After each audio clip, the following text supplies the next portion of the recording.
1947 साली भारत स्वतंत्र झाला आणि महाराष्ट्र आणि इतरही राज्यांमधल्या मंदिरांचे अधिकार किंवा या मंदिरांचं नियंत्रण जे वंशपरंपरागत पद्धतीने सुरू होतं ते काढून घेऊन सरकारने स्वतःकडे घेतलं.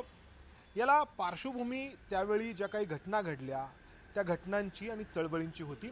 मात्र आता गेल्या काही काळापासून अशी मागणी समोर येते आहे की या मंदिरांच्या व्यवस्थापनाची जबाबदारी पुन्हा एकदा सरकारकडून काढून घेऊन ती स्थानिकांकडे, मग जे वेगवेगळे समाज या मंदिराच्या व्यवस्थापनामध्ये किंवा पूजा अर्चांमध्ये आहेत त्यांच्याकडे सोपवण्यात यावी, अशी मागणी वेगवेगळ्या संघटना करतायत.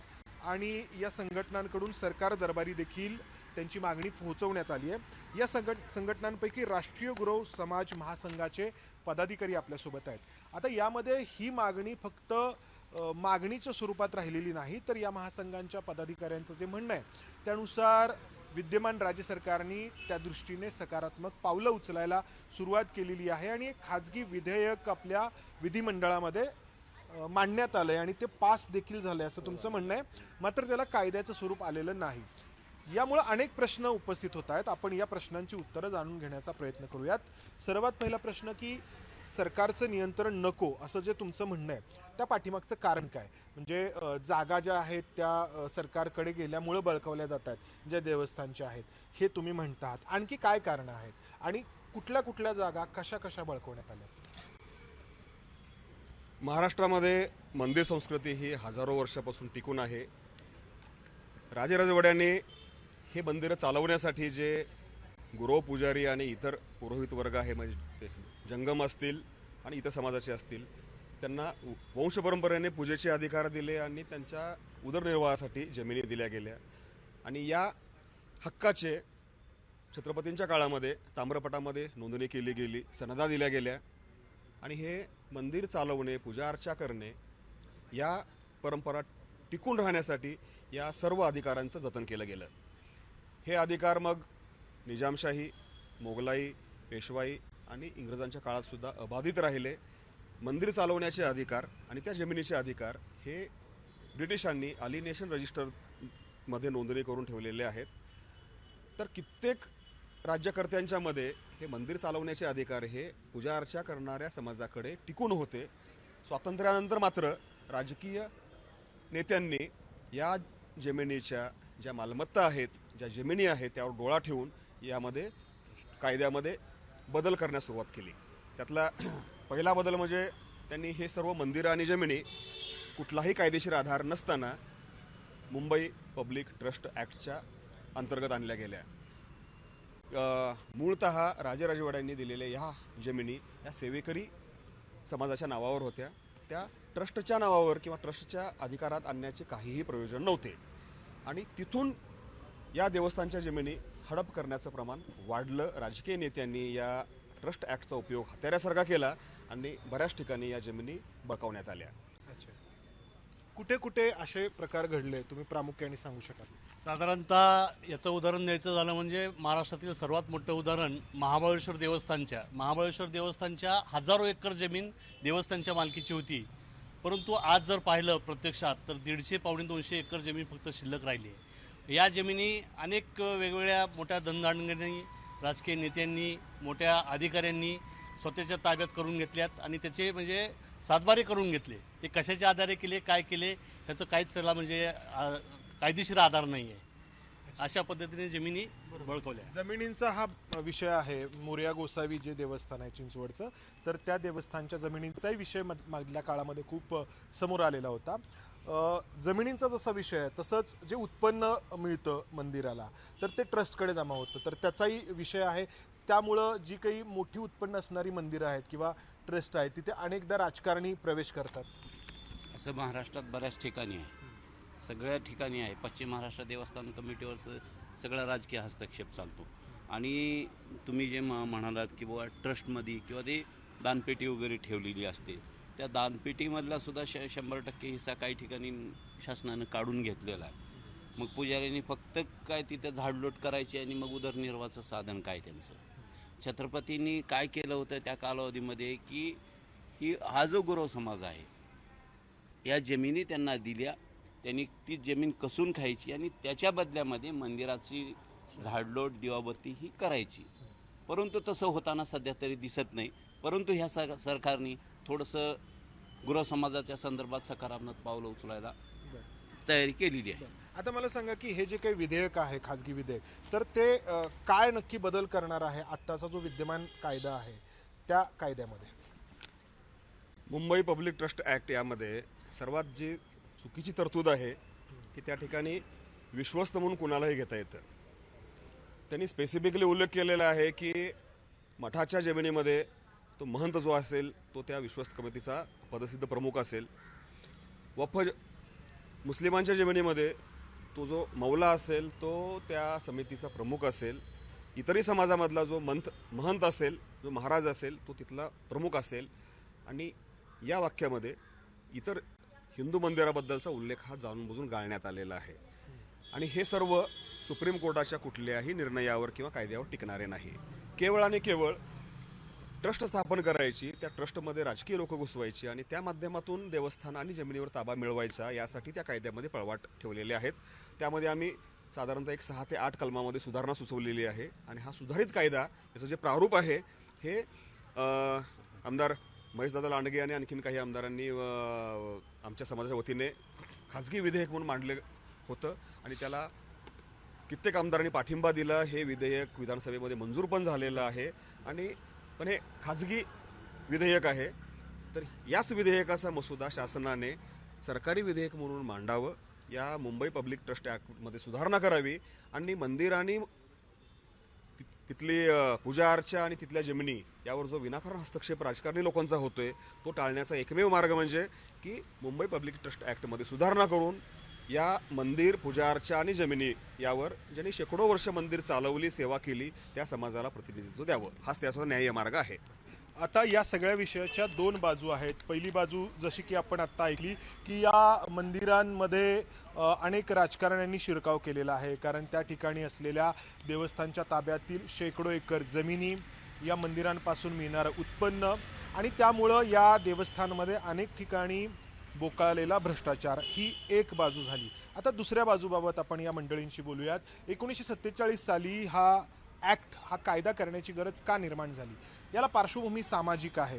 अनेकदा अनेक मंदिरांमध्ये सगळ्या जातीतल्या लोकांना प्रवेश मिळत नव्हता. आपल्या सगळ्यांना ठाऊक आहे, बाबासाहेब आंबेडकरांना आंदोलन करावं लागलं, त्यानंतर साने गुरुजींना आंदोलन करावं लागलं, अनेक आंदोलनं अशी झाली आणि त्यानंतर त्या काळामध्ये हा कायदा झाला की सरकारचं नियंत्रण असेल, सर्व जाती धर्माचे पुजारी किंवा गुरव देखील असावेत, असंही मधल्या काळामध्ये जे आहे ते मागणी झाली आणि तसा देखील तो जो आहे तो निर्णय सरकारने घेतला. तर मग आता याबाबत काय? जर जी दुसरी बाजू आहे की पुन्हा जर नियंत्रण जे आहे तर अशा लोकांकडे गेलं की तर मग पुन्हा सर्वसमावेशकता जी आहे तर ती कुठेतरी डावलली जाईल आणि ठराविक समाजांच्याच नियंत्रणामध्ये ही मंदिरं राहतील, अशी दुसरी बाजू आहे, असाही दुसऱ्या बाजूने आरोप होतो. यामध्ये काही तथ्य नाही. महाराष्ट्रामध्ये कमीत कमी 70 ते 80 हजार मंदिरं आहेत. प्रत्येक गावात 1-2 मंदिर तरी असतंच. त्या गावामध्ये गुरव किंवा पुजाऱ्याचं एक घर असतं. तुम्ही कल्पना करू शकता की ज्या गावामध्ये 1 किंवा 2 घरं असतील की तो समाज गावाला वेठीला धरू शकत विषय नाही. गुरव समाजाचा किंवा पुजारी समाजाचा नाहीये. एकूण जे काही चालीरीती ज्या आपल्या समाजातल्या चुकीच्या होत्या त्या काळामध्ये काही ठिकाणी फॉलो झाल्या, आपल्या सगळ्यांना इतिहास माहीत आहे. तर मग त्यामुळं हा कायदा करण्याची गरज त्यावेळी वाटली असावी. आता पुन्हा जर तसंच घडलं, ते एक कुटुंब काही करू शकत नाही, पण तसं जर घडलं आणि त्यानंतर सरकारचं कोणतंच जर नियंत्रण नसेल तर पुन्हा त्या व्यक्तींनी जे काही पावलं उचलतील तर ती बरोबर असं कसं समजायचं? किंवा जागेंचा विषय जो आहे, महाराष्ट्र हे पुरोगामी राज्य आहे. त्यामुळे सर्व चाली, रीती, रूढी, परंपरा आणि धार्मिक विषयामध्ये देशामध्ये सर्वात प्रथम जर पाऊल कुणी टाकलं असेल तर महाराष्ट्रानं. तर मंदिरामध्ये प्रवेश, वेशभूषा या सर्व विषयावर सर्वच महाराष्ट्रातला समाज हा पुरोगामी आहे. मंदिरावर नियंत्रण आणण्याची जी संकल्पना आली ती केवळ आणि केवळ मंदिराच्या मालमत्तेवर नजर ठेवूनच करण्यात आली. बाकी भारतामधले इतर सर्व जे वतन आणि इनाम आहेत ते सर्व इनाम खालसा झाले, सर्व वतन खालसा झाले. परंतु फक्त देवस्थानचे इनाम किंवा वतन खालसा होऊ शकले नाहीत. का? कारण हे वतन जे आहेत ते छत्रपतींनी किंवा त्याही पूर्वीच्या राजांनी दिलेले आहेत. या वतनाचं संरक्षण करण्याची हमी मराठेशाही, पेशवाई मोगलाई यांच्यामध्ये लेखी स्वरूपात दिली गेलेली होती. इंग्रजांनी ब्रिटिश राणीच्या हस्ताक्षराने करार करून या जमिनी पूर्वीच्याच परंपरेनुसार चालत राहतील असे करार केलेले आहेत की जे अलिनेशन रजिस्टरमध्ये नोंदवले गेलेले आहेत. त्यामुळे या जमिनी सहजासहजी बळकावता येत नाहीत हे राजकारण्यांना माहीत आहे. देवस्थानच्या जमिनी बळकावणं हे कायदेशीरदृष्ट्या खूपच अवघड गोष्ट आहे. त्यामुळे वेगवेगळ्या मार्गाने या पूजा अर्चा करणाऱ्या समाजाचा छळ केला तर या जमिनी सुटतील या आडाख्याने हे सर्व कायदे केले गेले. नाही, पण आता जमिनी बळकावण्यात आल्या, अतिशय चुकीच्या भ्रष्ट पद्धतीनं बळकावण्यात आल्या. पण मुळामध्ये आपण वेगवेगळ्या राजकीय राजवटींचा हवाला दिलात. मात्र 47 साली आपल्या इथली राजेशाही म्हणा किंवा ब्रिटिश अंमल संपला आणि आपण लोकशाहीमध्ये आलो. आपली वतनं जी आहेत ती खालसा झाली, राज्य रजवाड्यांची संस्थानं खालसा झाली. तर मग ही जी काही वतनं आहेत तर ती खालसा करून सरकारचं नियंत्रण का नको असाही त्या काळामध्ये विचार झाला असेल की समजा देवस्थानची जी जागा आहे तर ती उत्पन्न देवस्थानला आणि त्यामार्फत कुणाच्या घरामध्ये एका व्यक्तीला उत्पन्न न जाता संपूर्ण ट्रस्टला जर गेलं तर त्या ट्रस्टच्या मार्फत मंदिराचा किंवा परिसराचा विकास व्हावा असा त्या पाठीमागचा उद्देश असावा. आता पुन्हा जर ते खाजगी लोकांकडे जर गेलं तर मग पुन्हा देवस्थानच्या विकासाचा किंवा त्याच्या उत्पन्नाचा हा नाही का प्रश्न निर्माण होणार? धर्म, धार्मिक परंपरा, रूढी आणि संस्कृती सांभाळणं हे सरकारचं काम नाही, ते समाजाचंच काम असतं. हे समाजानंच शेकडो वर्ष टिकवून ठेवलेलं आहे. सरकारने फक्त दुरून देखरेख करायची असते आणि सल्ला द्यायचा असतो. त्यामुळे धर्म, देवस्थानं आणि रूढी परंपरा सांभाळणं हे सरकारचं काम नाही. कालानुरूप त्यामध्ये बदल करणे, कायदे करणे, सूचना देणे, समाजाला बदलवणं हे सरकारचं काम आहे. पण रोजच्या रोज धार्मिक गोष्टी सांभाळणं हे सरकारचं मुळीच काम नाही. त्यामुळे देवस्थान समित्या आणि धार्मिक परंपरा यामध्ये सरकारने रोजच्या पूजा अर्चा असतील किंवा विधी असतील वेगवेगळ्या मंदिरांमधले ते तर परंपरागत पद्धतीने सुरू आहेत. जेजुरी असेल, पंढरपूर कसे असेल. चालतील की ज्या मंदिराचं उत्पन्नाचं साधन असलेले तुम्ही जमीन जर बळकावली तर त्या ठिकाणी ते मंदिर पुढची 100 वर्ष चालू राहील अशी तुम्ही अपेक्षा कशी कराल? नाही, जे विधी आहेत नाही, त्यामध्ये कुठे काही बदल झालाय? हे विधी चालण्यासाठी जो काही भौतिक त्याला आधार लागतो, हे मंदिर चालण्यासाठी आपल्या राजेरजवाड्यांनी शेकडो वर्षापूर्वी जी रचना केलेली होती की ही मंदिरं, त्यातली पूजा अर्चा, त्यातली भक्ती ही कायम चालू राहावी यासाठी त्यांनी भौतिक आर्थिक आता सोय करून दिलेली राजेरजवाड्यांच्या होती. जागी आपलं लोकशाही नियुक्त सरकार आलंय ना. ती अत्यंत खेदाची गोष्ट आहे. जे पूर्वीच्या सरकारांमध्ये की ज्या धार्मिक गोष्टीला आणि धार्मिक हक्काला धक्का लागलेला नव्हता, या आपल्याच लोकांच्या सरकारामध्ये ते गिळंकृत करण्यात आलेले आहे. ही खेदाची बाब आहे. वतन खालसा करण्यासंदर्भात जेव्हा चर्चा चाललेली होती तेव्हा सन्माननीय बाबासाहेब आंबेडकर यांनी आपले विचार मांडलेले होते. त्यांनी सांगितले होते की हे सर्व वतनं, मग ते महार वतन असेल, पाटील वतन असेल किंवा देवस्थानचं वतन असेल, ही वतन म्हणजे मानसिक गुलामगिरी आहे. या वतनामुळे, या जमिनीमुळे, या हक्कामुळे माणूस नवीन कौशल्य शिकत नाही, त्याची प्रगती होत नाही आणि पिढ्यानपिढ्या तो त्याच गावात त्याच कामामध्ये खितपत राहतो. त्यामुळं जर या समाजाची प्रगती व्हायची असेल तर सर्व वतनं नष्ट करा. पण याचा अर्थ काय? त्या वतनाची सर्व बंधनं जोखड नष्ट करा, पण त्यांना चरितार्थासाठी दिलेल्या जमिनी आणि ज्या सोयी आहेत त्या काढून घेऊ नका. तर आंबेडकरांची भूमिका होती की तुम्ही महार वतन नष्ट करा, पण त्यांना दिलेल्या त्या वतनाच्या जमिनी मात्र म्हणजे परत घ्यायच्या नाहीत. तुम्ही त्या वतनदाराला त्या कर्तव्यातनं मुक्त करा, पण त्याला जे चरितार्थासाठी जे मिळालेलं आहे ते परत काढून घेऊ नका. याच न्यायाने की गुरव समाज हा शेकडो वर्ष मंदिराच्या निमित्ताने गावात जखडलेला आहे, त्याची प्रगती केवळ मंदिराची सेवा करत राहिल्यामुळे खुंटलेली आहे. त्या समाजाला आधार देऊन विकास करणं तर दूरच राहिलं, पण त्याच्या हक्काची जी शेकडो वर्षापासून चरितार्थ करण्यासाठी मिळालेली पुंजी सुद्धा जर तुम्ही हडप करत असाल तर हा अन्याय आहे. चरितार्थ हा चालायलाच हवा. मात्र तुम्ही आंबेडकरांचा जो उल्लेख केला तर याच आंबेडकरांना जेव्हा काळा राम मंदिरामध्ये प्रवेश नाकारला त्यानंतरचा इतिहास आपल्या सगळ्यांना ठाऊक आहे. तर ही सगळी पार्श्वभूमी आहे. तो कायदा येण्याला डॉक्टर बाबासाहेब आंबेडकर तिथे आहेत, घटना जेव्हा स्थापन झाली, तर ही सगळी पार्श्वभूमी आहे. तर कसं बघता मग तुम्ही याकडे? यावर पद्मनाभ मंदिराच्या वेळचा सुप्रीम कोर्टाचा निर्णय आहे की समजा एखाद्या समाजातल्या काही लोकांकडून चूक झालेली असेल, त्यामुळे सर्व समाजाला तुम्ही शिक्षा देऊ शकत नाही. त्या व्यक्तीवर भारतीय संविधानामध्ये जे जे काही फौजदारी कलमं आहेत त्यानुसार कारवाई करण्यात यावी.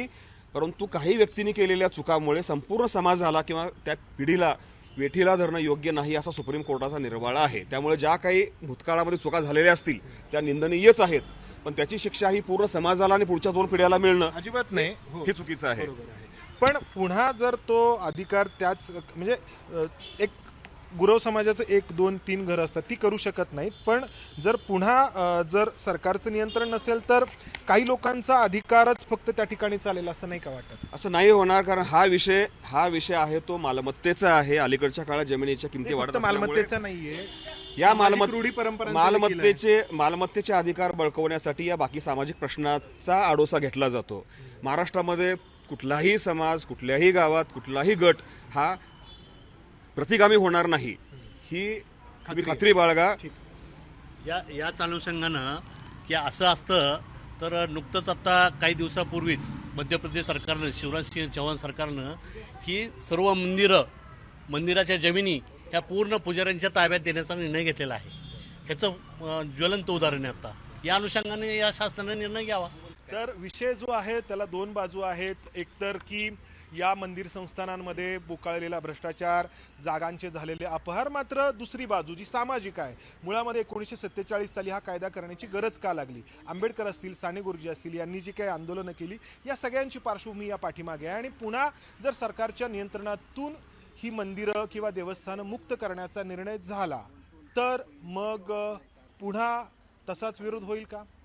कॅमेरामन राजेश बिडकर, मंदार गोंजारी, एबीपी माझा, पुणे. एबीपी माझा, उघडा डोळे बघा नीट.